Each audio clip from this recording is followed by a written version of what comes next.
김의겸, 최강욱 이런 사람들이 등장할 겁니다. 조금 전에 이런 말씀을 드렸는데 잠깐만. 왜 갑자기 이런 생각이 드실 수도 있을 것 같습니다. 영상으로 바로 확인시켜 드리겠습니다. 만나보시죠. 술자리를 가신 기억이 있으십니까? 김앤장 변호사 30명 가량이 있었습니다. 그리고 윤석열 대통령도 청담동의 바에 합류를 했습니다. 동물의 왕국이 된 거 아니에요? 그리고 동물농장에도 보면은 그렇게 암컷들이 나와서 설치고 이러는 거는 잘 없습니다. 결국 위성정당의 출연으로 어떤 일이 있었는지 우리가 다 알고 있지 않습니까? 김의겸 같은 사람이 되는 거고 최강욱 같은 사람이 의원이 되는 걸 겁니다. 잘못된 제도입니다. 한동훈 비대위원장이 당장 이렇게 얘기하잖아요. 자, 이재명 대표의 어제 저 결정에 따라서 김의겸, 최강욱 이런 사람들이 또 국회의원이 아마 또 될 겁니다. 이런 취지로 이야기를 하는데 지금 그래픽에 등장해 있는 이 5명의 인물들을 한번 봐주십시오. 한 가지 관통하는 공통점이 있습니다. 무엇일까요? 4년 전 총선에서 위성정당을 통해서 원내에 진입을 했던 의원들. 이런 의원들이 또 나오지 말라는 법이 없는 것이지요. 한동훈 비대위원장이 바로 그 지점을 오늘 비판한 겁니다. 구자홍 차장님 한 말씀 하시죠. 네. 준연동형 비례대표제의 폐해 중에 하나가 뭐냐면 저렇게 긴 비례대표 그 선거 용지도 있습니다만 저는 올해 이번 22대 총선의 경우에는 21대 총선에 비해서 비례대표 투표용지가 그렇게 길지는 않을 것이라고 예상을 합니다. 왜냐하면 지난 총선의 경우에는 처음 도입을 하다 보니까 너도 나도 위성정당, 특히 급조정당을 만들어서 3% 이상의 지지만 확보를 하면 국회의원이 될 수 있겠구나. 이렇게 착각한 분들이 상당히 많았습니다. 그런데 뚜껑을 열어보니까 어떻게 됐습니까? 결국 위성정당이 대부분의 의석을 가져갔습니다. 더불어민주당의 위성정당인 더불어시민당이 17석을 가져갔고 미래통합당의 위성정당인 미래한국당이 20석을 가져갔습니다. 그러니까 거대 양당에서 37석을 가져간 겁니다. 아이고야. 47석 중에 정의당이 결국 5석 가져가고 열린민주당이 4석을 차지했습니다. 군소 정당은 3%라는 의석을 확보하기 위한 최소 득표율을 할 수 없으면 굳이 창당해서 투표용지에 정당 이름 올려봤자 헛수고일 가능성이 크기 때문에 저는 이제 학습 효과가 있어서 이번 이 비례대표의 경우에는 과거처럼 길게 창당 러시가 이루어지지는 않을 것이다. 지난번에는 처음이었으니까 너도 나도 창당을 했다라면 이번엔 좀 달라질 것이다. 이렇게 예상을 하고요. 문제는 꼼수 정당의 경우에는 워낙 급조한 창당 자체가 급조가 되고 공천도 금방 이루어지고 공천하자마자 곧바로 후보 등록해서 이 투표를 하다 보니까 공직 후보자로 추천돼서 입후보한 사람의 사람 됨됨이를 따져볼 수 있는 시간적 여유가 굉장히 부족합니다. 그러다 보니까 문제가 많았던 사람들이 이른바 위성정당 출신들이 많았던 것이고 이번의 경우에도 지금 총선까지 이제 60일 남았습니다. 앞으로 창당을 하기 위해서는 최소 2주에서 3주의 시간이 걸립니다. 그리고 나서 공천을 하게 될 텐데 갑자기 이른바 과거 젊은 사람들이 얘기하는 것처럼 듣도 보도 못한 사람이 갑자기 국회의원 후보가 되고 그 사람들이 일부 강성 지지층의 지지를 받아서 국회의원이 된다. 이런 꼴을 국민들이 다시 봐야 되느냐. 이거에 대해서 많은 국민들이 우려를 하고 있다. 이렇게 말씀드릴 수 있을 것 같습니다. 더불어민주당의 최고위원 가운데 한 사람인 장경태 최고가 오늘 오전 한 라디오 방송에 출연을 해서요. 의미심장한 얘기를 했어요. 자, 이런 얘기합니다. 장경태 최고가. 예를 들면 조국 전 법무부 장관이 당을 만들 수도 있는 거 아니겠습니까? 상황이 이쯤 됐으니까.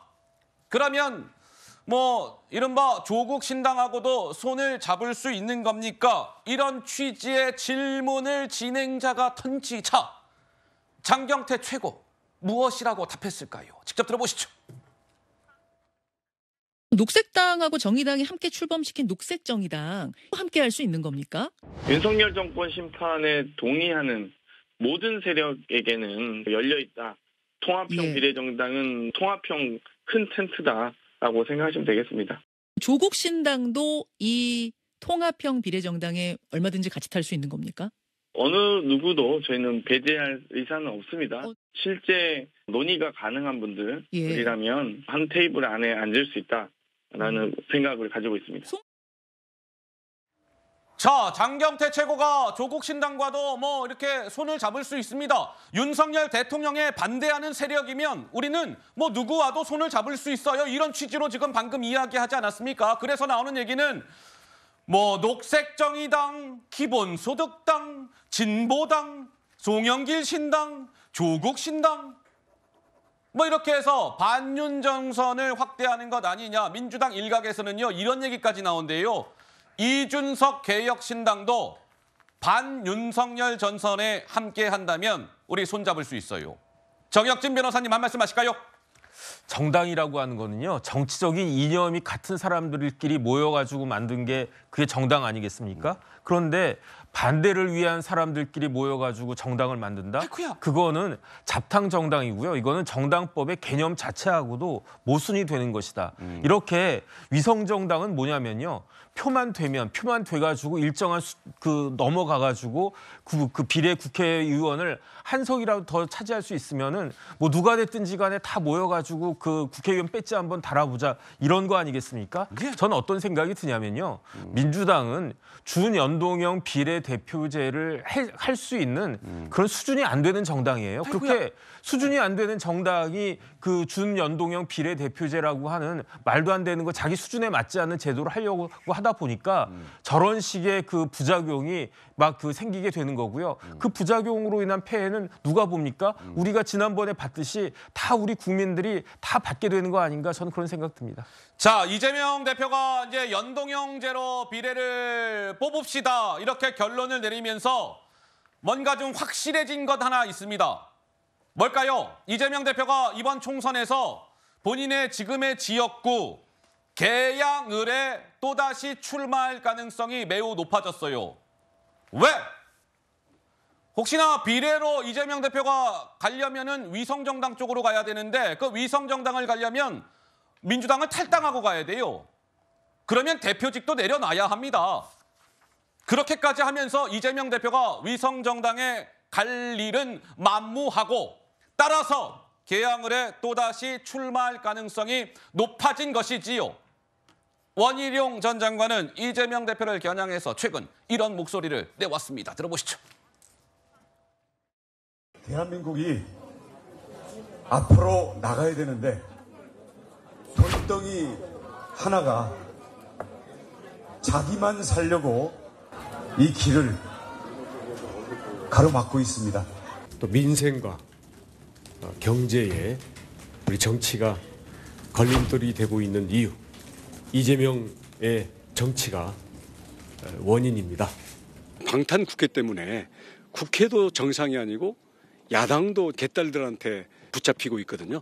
이 모든 것을 정상화하기 위해서 장애물을 우리가 해결하자. 자, 원 전 장관은 이재명 대표를 겨냥해서 뭐 돌덩이, 걸림돌, 장애물 이렇게 표현을 했습니다. 원 전 장관이 어제 소셜미디어에 이런 글을 올렸습니다. 이재명 대표가 뭐 준위성정당을 만들겠습니다라고 했는데 준위성정당은 뭡니까? 아니 그 민주당은 앞으로 당대표가 아니라요. 그냥 준대표로 바꿔 불러야 할 것 같습니다. 이재명 대표의 이번 결정은 이재명 1인을 위한 선거제로 타락했어요. 이렇게 직격을 했는데 조현삼 변호사님 의견은 어떠하실지요? 원희룡 전 장관의 경우에는 이재명 대표와 이번에 맞붙게 되면서 이재명 대표를 지역구 선거에 좀 묶어두기 위해서 명룡대전의 형식을 빌리는 것으로 보여지는데 저는 이재명 당대표 입장에서는 이미 그 계양을 출마를 확정을 지었다는 생각이 들고요.